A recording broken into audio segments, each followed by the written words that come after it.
ভাগ্যক কাহানিও বিশ্বাস নকৰিবা, বিশ্বাস কৰিবা শক্তিক। ৰসৰাজ লক্ষ্মীনাথ বেজবৰুৱা।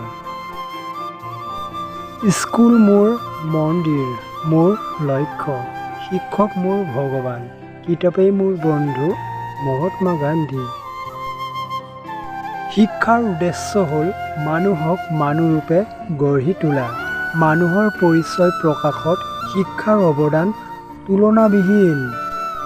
ৰাজা ৰামমোহন ৰায়। আনে কি কৰিছে ভবাতকৈ নিজে কি কৰিছোঁ ভবাহে বেছি দৰকাৰ। ৰাজা ৰামমোহন ৰায়। খং নকৰিবা, নিজৰ সৰ্বনাশ হ'ব। অহংকাৰ নকৰিবা, পতন হ'ব। কাকো ঘৃণা নকৰিবা, নিজেও ঘৃণিত হ'বা। ফাঁকি নিদিবা, ফাঁকত পৰিবা। স্বামী বিবেকানন্দ। শিক্ষক হ'ল এডাল মমৰ নিচিনা, যি নিজে গলি আনক পোহৰ দিয়ে। জৱাহৰলাল নেহৰু।